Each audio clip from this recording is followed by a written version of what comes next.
Hello everyone.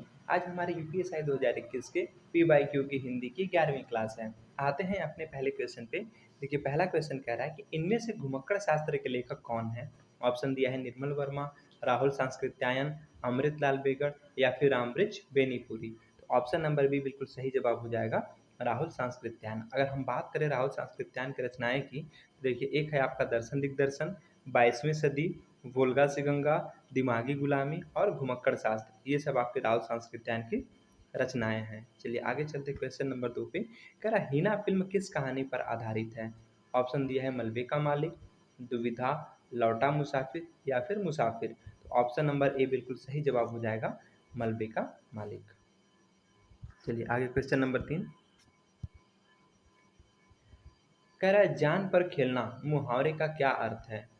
Option दिया है बहुत बड़ा जोखिम लेना, सारी ताकत लगाकर खेल दिखाना, जीत के लिए कुछ भी करना या बहुत परेशान होना। तो अगर हम बात करें जान पर खेलना मतलब बहुत बड़ा जोखिम लेना, यानी कि ऑप्शन नंबर ए हमारा सही जवाब हो जाता है। ठीक है, यानी जान पर खेलना मतलब बहुत बड़ा जोखिम लेना। चलिए आगे चलते क्वेश्चन नंबर 4 पे। कह रहा अकर्मक क्रिया में इनमें से किस पर प्रभाव पड़ता है। ध्यान दीजिएगा, कह रहा है अकर्मक क्रिया में। अगर हम बात करें अकर्मक क्रिया की, तो जिसमें कर्म नहीं होता है, तो इसमें आपका कर्ता पर प्रभाव पड़ता है। किस पर? कर्ता पर। तो देखिए ऑप्शन ए में दिया है धातु पर, ना जीना बिल्कुल गलत हो गया। कर्म पर, कर्म पर तो आपका ये सकर्मक क्रिया में प्रभाव पड़ता है, क्रिया पर भी नहीं पड़ता है। किस पर पड़ता है? कर्ता पर, यानी कि ऑप्शन नंबर भी बिल्कुल सही जवाब हो जाएगा। ठीक है, अगर हम बात करें अकर्मक क्रिया की, तो इसमें आपके कर्ता पर प्रभाव पड़ता है, और बात करें सकर्मक क्रिया की, इसमें कर्म पर प्रभाव पड़ता है। चलिए अगला क्वेश्चन। कह रहा इनमें से समूहवाचक संज्ञा कौन सी है। ऑप्शन दिया है राम, हिमालय, अनाज या फिर सेना। तो देखिए अगर हम बात करें राम की, तो राम आपका व्यक्तिवाचक संज्ञा हो गया है ना। अगर हम बात करें कि हमसे पूछा है यहाँ पे समूहवाचक संज्ञा, तो समूहवाचक संज्ञा आपकी हो जाएगी सेना। क्या होगी? सेना। अच्छा, और कौन कौन से समूहवाचक संज्ञाएं होती हैं? जैसे सेना होता है, दल होता है, परिवार है, कक्षा, टुकड़ी, भीड़, मेला, गिरोह इत्यादि, ये सब आपकी समूहवाचक संज्ञाएं के अंतर्गत आती हैं। आगे चलते क्वेश्चन नंबर 6 पे। कह रहा है बिहारी का नामकरण किस विद्वान ने किया है। ठीक है, बिहारी का नामकरण किस विद्वान ने किया है। क्या कोलभुक्र ने किया है, बांकीदास ने, ग्रियर्सन ने या फिर रेमंड ने। तो अगर हम बात करें इस हिसाब से, तो ऑप्शन नंबर सी बिल्कुल सही जवाब होगा, ग्रियर्सन ने किया है। ठीक है, अगला क्वेश्चन, क्वेश्चन नंबर 7 में कह रहा है कि इनमें से कौन सा शब्द क्षुद्र का विलोम है। आपसे क्षुद्र का विलोम पूछा है। क्या भव्य होता है, महान होता है, खोटा या फिर लघु होता है। तो क्षुद्र का विलोम महान होता है, यानी कि ऑप्शन नंबर बी सही जवाब हो जाएगा। ठीक है, अगर हम बात करें जैसे ऑप्शन ए में दिया है आपका भव्य, तो भव्य का आपका विलोम हो जाता है साधारण। क्या होता है? साधारण। अच्छा, अगर हम बात करें खोटा, तो खोटा का विलोम आपका होता है खरा। क्या होता है? खरा। और वहीं पे अगर हम बात करें लघु के विलोम की, तो लघु का विलोम आपका दीर्घ होता है, क्योंकि देखिए लघु मतलब छोटा और दीर्घ मतलब बड़ा होता है ना। चलिए आगे चलते हैं क्वेश्चन नंबर 8 पे। क्वेश्चन नंबर 8 में कह रहा है मेरे समय के शब्द किस विधा की रचना है। क्या आलोचना, निबंध, चंपू काव्य या फिर काव्य। तो ये आपका आलोचना होगा, यानी कि ऑप्शन नंबर ए बिल्कुल सही जवाब हो जाएगा। ठीक है, अगला क्वेश्चन। कह रहा निम्नलिखित में से कौन सा शब्द गो का अर्थ नहीं है। ध्यान दीजिएगा, कह रहा गो का अर्थ नहीं है। ठीक है, मतलब अगर हम बात करें ऑप्शन में, तो देखिए गाय बिल्कुल ये भी होता है, नदी भी होता है, इंद्री भी होता है, लेकिन गज नहीं होता है। ठीक है, गज का मतलब तो हाथी होता है। और आपसे क्या पूछा है यहाँ पे कि गो का अर्थ नहीं है, तो ऑप्शन नंबर ए सही जवाब होगा, क्योंकि देखिए गो का अर्थ गाय भी होता है, इंद्र भी, इंद्रिय भी होता है और फिर नदी भी होता है। ठीक है, अगला क्वेश्चन, क्वेश्चन नंबर 10 कह रहा है यह काम उसने ही किया होगा। इस वाक्य में ही क्या है। ठीक है, आपसे पूछा है कि जो ही है ना, ये क्या है। क्या ये कालवाचक विशेषण है? ना जी ना, बिल्कुल गलत हो जाएगा। आगे कह रहा है निपात या फिर क्रिया विशेषण। ये तो क्रिया की विशेषता बताता है, क्रिया विशेषण तो ये भी नहीं होगा, विस्मय भी नहीं है। तो क्या है? निपात। ठीक है, देखिए जैसे कल के प्रैक्टिस सेट में हमने बताया था कि निपात जो होता है ना, ये वाक्य में एक विशेष प्रकार का बल देने का काम करता है। जैसे ऑप्शन, अरे इसमें क्वेश्चन पूछा है ना कि यह काम उसने ही किया होगा, तो वाक्य पे बल दिया जा रहा है, और जहाँ वाक्य में बल दिया जाता है ना, वहाँ पे आपका निपात होता है। तो ऑप्शन नंबर बी बिल्कुल सही जवाब हो जाएगा। ठीक है, चलिए आगे चलते क्वेश्चन नंबर 11 पे। कह रहा इनमें से कौन सा तद्भव नहीं है। तद्भव नहीं है मतलब तत्सम होगा। अगर हम बात करें धोती, तो ये तद्भव है, दाहिना ये भी तद्भव है, धान ये भी तद्भव है, लेकिन धैर्य नहीं है तद्भव। धैर्य क्या है? तत्सम है।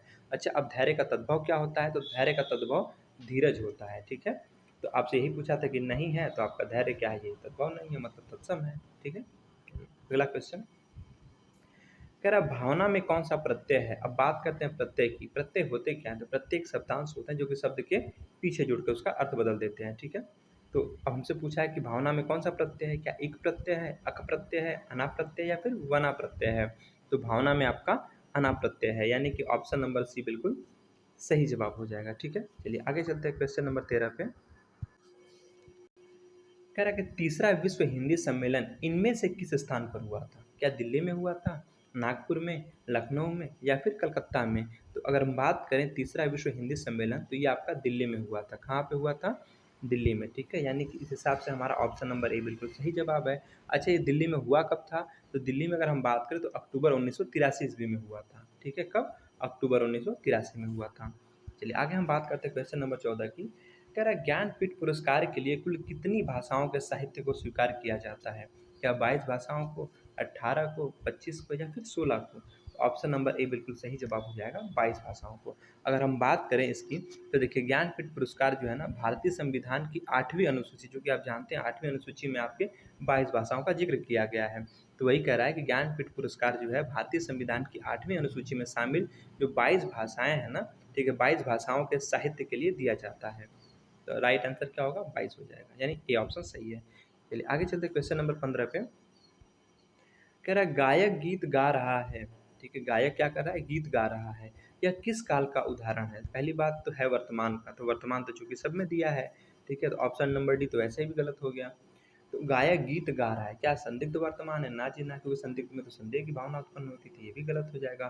क्या सामान्य है? नहीं, ये आपका तात्कालिक वर्तमान है। कैसा है? तात्कालिक वर्तमान, ठीक है। तो ऑप्शन नंबर सी बिल्कुल सही जवाब हो जाएगा, ठीक है। चलिए आगे चलते क्वेश्चन नंबर 16 पे। कह रहा है ज्ञ वर्ण किन वर्णों के संयोग से बना है? अगर हम बात करें ज्ञ की, तो ये ज अब प्लस इया के योग से मिलकर बना होता है। अब देखिए जिस ऑप्शन में ये होगा वो ऑप्शन सही होगा। ऑप्शन नंबर बी में देखिए ये गलत हो जाएगा, सी में ये भी गलत हो जाएगा, और डी में ये भी गलत है, और सी में भी देखिए ज प्लस इया, लेकिन ज हमारा कैसा होता है? आधा होता है, तो ये भी गलत हो जाएगा, ठीक है। तो इस हिसाब से ऑप्शन नंबर ए बिल्कुल सही जवाब, क्योंकि ज हमारा आधा होता है, ठीक है। ज प्लस इया होता है। चलिए अगर हम बात करें आगे क्वेश्चन नंबर 17 की, तो कह रहा है कि इनमें से कौन सा नाटक उपनिषद काल पर आधारित है? किस काल पर? उपनिषद काल पर आधारित है। ऑप्शन में दिया है जन्मेजय का नागयज्ञ, पाप और प्रकाश, करुणालय या फिर सज्जन। तो इसका आपका ऑप्शन नंबर ए बिल्कुल सही जवाब हो जाएगा, जन्मेजय का नागयज्ञ, ठीक है। चलिए आगे चलते क्वेश्चन नंबर 18। कह रहा शिखा के लिए इनमें से कौन सा शब्द उपयुक्त है? ध्यान दीजिएगा। कह रहा शिखा के लिए इनमें से कौन सा शब्द उपयुक्त है? ऑप्शन देखते हैं क्या क्या दिया है। ऑप्शन दिया है आकाश, सूर्य, चोटी या फिर बादल। तो ऑप्शन नंबर सी बिल्कुल सही जवाब हो जाएगा, चोटी, ठीक है। ऑप्शन नंबर सी बिल्कुल सही जवाब होगा। अगर हम बात करें बादल की, ठीक है, जैसे ऑप्शन नंबर डी में दिया है ना बादल, तो बादल का जो अर्थ होता है ना, इसे जलद, ठीक है, बादल कहते हैं। और बात करें सूर्य की, तो सूर्य का होता है दिनकर। आपसे शिखा का पूछा था तो चोटी हो जाएगा, राइट। चलिए आगे चलते हैं क्वेश्चन नंबर 19। इनमें से निश्चयवाचक सर्वनाम का उदाहरण कौन सा है? निश्चयवाचक सर्वनाम मतलब जहाँ किसी वस्तु या व्यक्ति की हमें क्या निश्चितता का बोध होता है, ठीक है, उसी को निश्चयवाचक सर्वनाम कहते हैं। कह रहे निश्चयवाचक सर्वनाम का उदाहरण कौन सा है? कोई, यह, जो या कुछ। जैसे एग्जाम्पल के माध्यम से समझिए, कोई आ रहा है, तो कहीं ना कहीं किसकी भावना है यहाँ पे? अनिश्चितता की भावना है, तो ऑप्शन ए तो वैसे भी गलत हो गया, ठीक है। अब जैसे निश्चितता की बात करते हैं इसमें, अगर हाँ जैसे कह जो, तो जो सो तो आपका संबंधवाचक हो जाएगा, ये भी गलत हो जाएगा, ठीक है। कुछ ये भी नहीं होगा, फिर क्या होगा? यह, यानी कि ऑप्शन नंबर बी बिल्कुल सही जवाब हो जाएगा, ठीक है। क्या हो जाएगा? यह। अगर हम बात करें निश्चयवाचक सर्वनाम की, तो अभी हमने बताया आपको कि जिन सर्वनाम शब्दों से किसी वस्तु, व्यक्ति या स्थान की निश्चितता का बोध होता है, वे हमारे निश्चयवाचक सर्वनाम कहलाते हैं। जस्ट अभी हमने ये परिभाषा आपको बताई थी, है ना। चलिए आगे चलते क्वेश्चन नंबर 20 पे। कह रहा इनमें से कौन सा शब्द हिंदी के उपसर्ग में नहीं, मतलब हिंदी के उपसर्ग से नहीं बना है, ठीक है। अब बात करते हैं कि उपसर्ग क्या होता है, तो उपसर्ग हमने बताया कि एक शब्दांश होता है जो कि शब्द के आगे जुड़ते हैं। अब बात करते हैं कि हिंदी के उपसर्ग, तो हिंदी के उपसर्ग की संख्या भी पूछ लेता है कभी कभी। तो हिंदी में उपसर्गों की संख्या 22 होती है। कितनी? 22 है। अब कह रहा है कि इसमें ठीक है, इनमें से कौन सा शब्द हिंदी के उपसर्ग से नहीं बना है? ठीक है, नहीं बना है। ऑप्शन दिया है अनजान, बिनचखा, बिनजाना या फिर लापता। ठीक है, तो ऑप्शन नंबर डी बिल्कुल सही जवाब होगा लापता, क्योंकि ला आपका इसमें उपसर्ग है। ठीक है, तो इसमें आपका लापता हो जाएगा। तो अगर हम बात करें इसकी, तो लापता शब्द जो है ना हिंदी के उपसर्ग से नहीं बना है, मतलब इसका होगा अगर हम बात करें तो ला प्लस पता हो जाता है ना। तो ला उपसर्ग अब जो आपका है ये अरबी भाषा का होता है, मतलब जो ला उपसर्ग है ये आपका अरबी भाषा का है, राइट। चलिए आगे चलते हैं, क्वेश्चन नंबर 21 कह रहा है दोपहर के बाद का समय के लिए उपयुक्त शब्द इनमें से कौन सा है? मतलब दोपहर के बाद के समय को क्या कहते हैं? क्या पूर्वाह्न कहते हैं, सुबह कहते हैं, दोपहर कहते हैं या फिर अपराह्न कहते हैं? तो इसको हम लोग अपराह्न कहते हैं। क्या कहते हैं? अपराह्न, यानी दोपहर के बाद का समय अपराह्न होता है। ठीक है, चलिए अगर पूछ दे आपसे कि दोपहर से पहले के समय को क्या कहेंगे? देखिए दोपहर के बाद के समय को तो अपराह्न कहते हैं, लेकिन वहीं अगर पूछे कि दोपहर के पहले के समय को क्या कहते हैं, तो दोपहर से पहले के समय को पूर्वाह्न कहते हैं। क्या कहते हैं? पूर्वाह्न कहते हैं। ठीक है, यानी दोपहर के बाद के समय को अपराह्न और दोपहर से पहले के समय को पूर्वाह्न कहा जाता है। चलिए आगे चलते हैं क्वेश्चन नंबर 22 पे। कह रहा है संभवतः वह लिखता हो, इस वाक्य में कौन सा काल है? क्या पूर्ण वर्तमान काल है, सामान्य वर्तमान काल है, अपूर्ण वर्तमान काल है या फिर संभाव्य वर्तमान काल है? तो देखिए पहली बात इसमें संभावना की बात हो रही है कि संभवतः, ठीक है, तो पूर्ण तो होगा नहीं, सामान्य भी नहीं होगा और अपूर्ण भी नहीं होगा। अब बात संभावना की है तो हो जाएगा हमारा संभाव्य वर्तमान काल, यानी कि ऑप्शन नंबर डी बिल्कुल सही जवाब हो जाएगा। ठीक है, चलिए आगे चलते हैं क्वेश्चन नंबर 23 पे। कह रहा आल्हा छंद में कितनी मात्राएं होती हैं? क्या 29 मात्राएं होती हैं, 30 मात्राएं होती हैं, 31 होती हैं या फिर 27 होती हैं? तो आल्हा की बात करें तो आल्हा में आपके 31 मात्राएं होती हैं, यानी कि ऑप्शन नंबर सी बिल्कुल सही जवाब हो जाएगा। ठीक है, अब हम बात करते हैं आला छंद की। देखिए आला छंद को वीर छंद भी कहते हैं, मतलब आला छंद का अगर दूसरा नाम पूछे तो इसी को हम वीर छंद के नाम से भी जानते हैं। और यह जो होता है ना आला छंद आपका एक सममात्रिक छंद है। कैसा है? सममात्रिक छंद है। ठीक है, और इसके विषम चरणों में 16 मात्राएं और सम चरणों में 15 मात्राएं, तो टोटल आपकी 16 15 कितनी हो गई? 31 मात्राएं होगी। फिर से ध्यान दीजिएगा, आला छंद इसमें आपकी टोटल मतलब पूछा है कितनी मात्राएं, तो 31 मात्राएं होती हैं। यह कैसा है? यह आपका एक सममात्रिक छंद है। इसके विषम चरणों में 16 मात्राएं और सम चरणों में 15 मात्राएं। ठीक है, अब विषम मतलब 1 3, जो पहला और तीसरा चरण उसमें 16 मात्राएं, और जो दूसरा और चौथा होगा जिसे हम सम चरण कहते हैं तो उसमें आपकी 15 मात्राएं होती हैं। ठीक है, और आल्हा छंद को किस नाम से जानते हैं? इसको हम वीर छंद भी कहते हैं। ठीक है, चलिए आगे क्वेश्चन चलते हैं, क्वेश्चन नंबर 24 पे। कह रहा है इनमें से आवृत्तिवाचक विशेषण का उदाहरण कौन सा है? आपसे पूछा आवृत्तिवाचक विशेषण। ठीक है, ऑप्शन में दिया है 4, फिर उसके बाद दिया है 2 2 5 या फिर चौगुना, और आपसे पूछा आवृत्तिवाचक, तो आवृत्तिवाचक में आपका हो जाएगा चौगुना। ठीक है, जैसे चौगुना, पंचगुना, ये सब आपका आवृत्तिवाचक विशेषण के उदाहरण है। चलिए आगे चलते हैं, क्वेश्चन नंबर 25। कह रहा कालिदास त्रिवेदी किसके दरबारी कवि थे? कालिदास त्रिवेदी किसके दरबारी कवि थे? क्या औरंगजेब के थे, शाहजहाँ के थे, मोहम्मद शाह रंगीला के थे या फिर बहादुर शाह जफर के थे? ये सब आपके मुगल सम्राट हैं।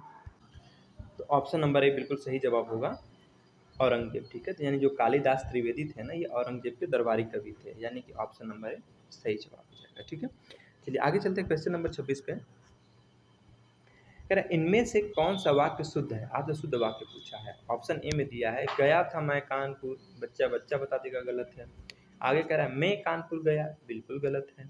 मैं कानपुर गया हूँ, बिल्कुल गलत है।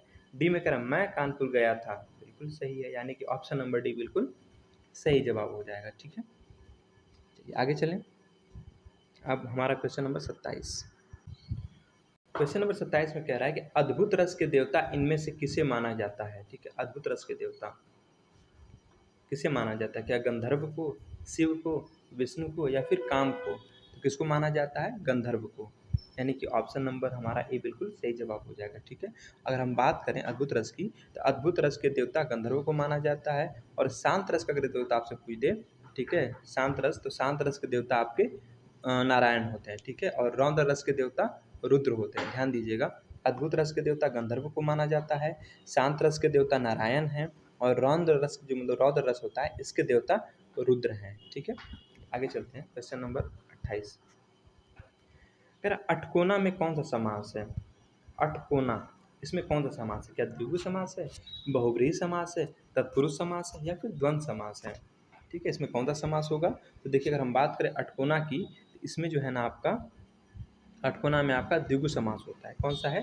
द्विगु समास, यानी कि ऑप्शन नंबर ए बिल्कुल सही जवाब होगा। ठीक है, अगर हम बात करें द्विगु समास के और कौन कौन से उदाहरण होते हैं, जैसे बहुत ज़्यादा पूछा जाता है अठकोना, त्रिधारा, ठीक है, मतलब तीन धारा, चार पाई, ठीक है, चौमुखा, ये सब किनके हैं? ये द्विगु समास के उदाहरण है।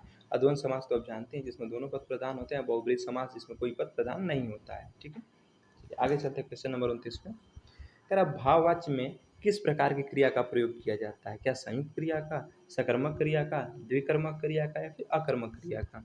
भाववाच्य में पूछा है, ठीक है, जिसमें समर्था और असमर्था दोनों का बोध होता है इसमें ना। तो इसमें किस क्रिया का प्रयोग होता है? क्या संयुक्त क्रिया का होता है, ठीक है, या फिर सकर्मक का होता है? देखिए संयुक्त क्रिया का भी नहीं होता है, सकर्मक का भी नहीं होता है, और द्विकर्मक का भी नहीं होता है। तो फिर किसका होता है? अकर्मक क्रिया का प्रयोग होता है। ठीक है, तो भाववाच्य में किस क्रिया का प्रयोग किया जाता है? अकर्मक क्रिया का प्रयोग किया जाता है। ठीक है, चलिए आगे चलते हैं क्वेश्चन नंबर 30। कह रहा है विप्सा कौन सा अलंकार है? क्या विप्सा शब्दालंकार है, अर्थालंकार है, उभयालंकार है, या इनमें से कोई नहीं? तो जो विप्सा है ना, ये आपका शब्दालंकार के अंतर्गत आता है, यानी कि ऑप्शन नंबर ए बिल्कुल सही जवाब होगा। ठीक है, अगर हम बात करें शब्दालंकार की, तो देखिए जहाँ काव्य में शब्दों के कारण, ध्यान दीजिएगा, जहाँ काव्य में शब्दों के कारण चमत्कार आ जाता है वहाँ पे शब्दालंकार होता है। अच्छा, फिर अर्थालंकार किसे कहते हैं? तो जहाँ काव्य में, ठीक है, अर्थ के कारण चमत्कार उत्पन्न होता है ना, उसे हम अर्थालंकार कहते हैं। ठीक है, आगे चलते हैं क्वेश्चन नंबर 31। कह रहा है कि समास के संदर्भ में इनमें से कौन सा कथन सही है? ऑप्शन ए में दिया है द्वंद्व समास में सभी पद प्रधान होते हैं। आप सभी पद मतलब पूर्व पद और उत्तर पद दोनों की बात कर रहा है। ठीक है, तो क्या दोनों पद प्रधान होते हैं? और आपसे पूछा है कौन सा सही है, यही पूछा है आपसे। ठीक है, तो हाँ बिल्कुल, इसमें अगर हम बात करें तो ये तो बात सही है कि द्वंद्व समास में दोनों पद प्रधान होते हैं।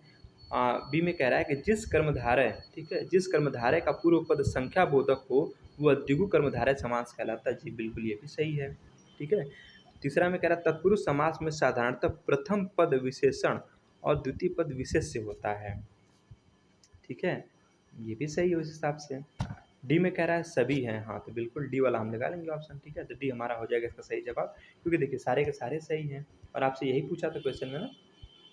ठीक है, कह रहा है कि समास संदर्भ में इनमें से कौन सा कथन सही है? तो देखिए द्वंद्व समास में सभी मतलब दो ही पद होते हैं, दोनों पद इसमें प्रदान होते हैं। और बी में भी कह रहा है कि जिस कर्मधारय का, ध्यान दीजिएगा, जिस कर्मधारय का पूर्व पद यानी पहला पद जो है अगर संख्या बोधक हो तो क्या द्विगु कर्मधारय कहलाता है? द्विगु समास में पहला पद क्या होता है? संख्यावाची ही होता है। ठीक है, तो द्विगु कर्मधारय बिल्कुल कहलाता है। सी में कह रहा है कि तत्पुरुष समास में साधारणतः प्रथम पद विशेषण और द्वितीय पद विशेष से होता है। बिल्कुल सही बात है। ठीक है, यानी ऑप्शन नंबर डी बिल्कुल सही जवाब हो जाएगा। ठीक है, यानी 31 का डी। चलिए आगे चलते हैं हम क्वेश्चन नंबर 32। कह रहा निम्नलिखित में से योजक चिन्ह कौन सा है? आपसे पूछा योजक चिन्ह। ठीक है, तो देखिए योजक चिन्ह आपका जो है इसमें ऑप्शन नंबर डी में दिया गया है। ठीक है, यानी कि ऑप्शन नंबर डी बिल्कुल सही जवाब हो जाएगा। ठीक है, चलिए आगे बात करते हैं क्वेश्चन नंबर 33 की। कह रहा भक्षण में कौन सा प्रत्यय है? आपसे प्रत्यय पूछा है, क्योंकि हमने प्रत्यय बताया कि एक शब्दांश होते हैं जो कि शब्द के पीछे जुड़ते हैं। ठीक है, इसमें पूछा है कौन सा प्रत्यय है? क्या क्षण प्रत्यय है, अन प्रत्यय है, अन प्रत्यय, या इनमें से कोई नहीं? तो भक्षण में आपका अन प्रत्यय है। ठीक है, क्या होगा? अन, यानी कि ऑप्शन नंबर सी बिल्कुल सही जवाब हो जाएगा। ठीक है, चलिए अगला क्वेश्चन, क्वेश्चन नंबर 34। कह रहा हिंदी दिवस कब मनाया जाता है? क्या 14 दिसंबर को, 26 जनवरी को, 14 नवंबर को, या फिर 14 सितंबर को? अगर हम बात करें 14 दिसंबर को तो बिल्कुल नहीं मनाया जाता है, 26 जनवरी को भी नहीं मनाया जाता है, 14 नवंबर को भी नहीं मनाया जाता है, ये आपको मनाया जाता है 14 सितंबर को। ठीक है, यानी कि ऑप्शन नंबर डी बिल्कुल सही जवाब हो जाएगा। ठीक है, तो हिंदी दिवस कब मनाते हैं? 14 सितंबर को मनाते हैं। ठीक है, अगर हम बात करें इसके विषय में थोड़ी सी, तो देखिए 14 सितंबर 1949 को ना देश की संविधान सभा, जो मतलब हमारी जो संविधान सभा थी, ठीक है, तो देश की संविधान सभा ने सर्वसम्मति से हिंदी को राजभाषा किस रूप में, ध्यान दीजिएगा, राजभाषा के रूप में अपनाया था। इसलिए हम 14 सितंबर को हिंदी दिवस मनाते हैं। आगे चलते हैं, अब हमारे आगे अनुच्छेद वाले प्रश्न। कह रहा अनुच्छेद पढ़कर दिए गए प्रश्नों के सही उत्तर चुनिए, यानी 35 से लेकर 37 तक के जो प्रश्न हैं वो इसी अनुच्छेद को पढ़ के इसके जवाब देने होते हैं। ठीक है, चलिए कह रहा है इसमें कि जिंदगी जिंदगी के असली मज़े उनके लिए नहीं हैं जो फूलों की छाँव के नीचे खेलते और सोते हैं। क्या कह रहा है कि ज़िंदगी के असली मज़े उनके लिए नहीं हैं जो फूलों की छाँव के नीचे खेलते और सोते हैं, बल्कि फूलों की, क्या ही करें, बल्कि फूलों की यहाँ से, है ना, बल्कि फूलों की छाह के नीचे अगर जीवन का कोई स्वाद छिपा है तो वह अभी उन्हीं के लिए है जो दूर रेगिस्तान से आ रहे हैं, जिनका कंठ सूखा हुआ है। अब भाई रेगिस्तान है तो आप पानी पिया, पानी का तो अभाव होगा, तो उसी बात को कह रहा है कि जिनका कंठ सूखा हुआ है, होंठ फटे हुए और सारा बदन पसीने से तर है। पानी में जो अमृत वाला तत्व है उसे वह जानता है, जो धूप में खूब, एक मिनट, हाँ, कह रहा है जो धूप में खूब सूख चुका है वह नहीं, जो रेगिस्तान में कभी पड़ा ही नहीं है। लास्ट वाली लाइन फिर से पढ़ते हैं। कह रहा है जो धूप में खूब सूख चुका है वह नहीं, जो रेगिस्तान में कभी पड़ा ही नहीं है। अब देखिए हमें क्वेश्चन नंबर 35 का जवाब देना है। कह रहा उपयुक्त गद्यांश में अमृत वाला तत्व का क्या तात्पर्य है? जीवन का रहस्य, अमृत, समुद्र से निकला हुआ अमृत, या जीवन का सार।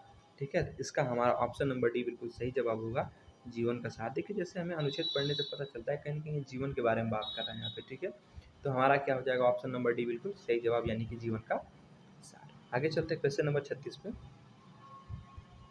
कह रहा उपर्युक्त गद्यांश में किस बात के महत्व को बताया गया है? क्या भाग्य को, जीवन को, श्रम को, या फिर प्रकृति को? ठीक है, तो जैसा अनुच्छेद हमने पढ़ा था हमें क्या एहसास हुआ, इसमें एक श्रम की बात कही गई है। ठीक है, तो ऑप्शन नंबर सी बिल्कुल सही जवाब होगा। और आपसे यही पूछा है कि गद्यांश में किस बात को महत्व, मतलब ये कह रहा है कि किस बात के महत्व को बताया गया है, तो श्रम को बताया गया है। ठीक है, यानी ऑप्शन नंबर सी। चलिए आगे चलते हैं क्वेश्चन नंबर 37 पे। कह रहा उपर्युक्त गद्यांश के अनुसार जो धूप में खूब सूख चुका है वाक्य से क्या अभिप्राय है? ठीक है, क्या कह रहा है कि जो धूप में, ठीक है, जो धूप में खूब सूख चुका है वाक्य से क्या अभिप्राय है? ऑप्शन ए में दिया है मतलब बीमार होना, रेगिस्तान में रहना, धूप सेकना, या फिर कड़ा परिश्रम करना। तो हमें फील क्या हुआ कि भाई कहीं ना कहीं कड़ा परिश्रम करने की बात यहाँ पे बताई गई है। ठीक है, तो ऑप्शन नंबर डी बिल्कुल सही जवाब हो जाएगा, यानी कि कड़ा परिश्रम करना। आगे चलते हैं क्वेश्चन नंबर 38। कह रहा है नेता का स्त्रीलिंग रूप क्या है? नेता का स्त्रीलिंग क्या, नेत्री होता है या नेतिन होता है? ना जी ना, नेतिन तो नहीं होता है, नेताइन होता है या फिर नेत्री होता है? तो देखिए नेत्री भी नहीं होता, ये त्री दिया है, ठीक है, ये वाला, तो ये तो नहीं होता है। फिर क्या होता है? ठीक है, इसका होता है नेत्री, यानी कि ऑप्शन नंबर ए बिल्कुल सही जवाब है। ठीक है, अब आपका सी क्यों गलत है? क्योंकि देखिए इसमें नीचे वाला ये दिया आपका ना, तो ये इसलिए गलत हो जाएगा। ठीक है, और नेतिन भी नहीं होता है, नेताइन भी नहीं होता है, नेता का क्या होता है, नेत्री होता है, यानी कि ऑप्शन नंबर ए। आगे चलते हैं क्वेश्चन नंबर 39। यार इनमें से कौन सी बोली ट वर्ग बहुला है? ध्यान दीजिएगा, कौन सी बोली ट वर्ग बहुला है? ऑप्शन ए में दिया है मालवी, ठीक है, बी में मगही, सी में मैथिली, या डी में इनमें से कोई नहीं। ठीक है, आपसे क्या पूछा था कि कौन सी बोली ट वर्ग बहुला है, तो ये हमारी होगी मालवी। कौन सी होगी? मालवी, यानी कि ऑप्शन नंबर ए बिल्कुल सही जवाब हो जाएगा। और आज का लास्ट क्वेश्चन कह रहा है चींटी का पर्यायवाची शब्द इनमें से कौन सा है? चींटी का पर्यायवाची शब्द पूछा है, क्या समिका, चित्ती, चूंटी, या फिर संदेशिका? तो चींटी का पर्यायवाची क्या होता है? सिमिका होता है। क्या होता है? सिमिका, यानी कि ऑप्शन नंबर ए बिल्कुल सही जवाब हो जाएगा। ठीक है, अच्छा, अगर हम बात करें कि चींटी के और कौन कौन से पर्यायवाची शब्द होते हैं, तो देखिए इसको हम पिपीलिका के नाम से भी जानते हैं। मतलब चींटी के पर्यायवाची आपके होते हैं, एक होता है पिपीलिका, सिमिका, पिपली, ये सब आपके चींटी के पर्यायवाची शब्द हैं। ठीक है,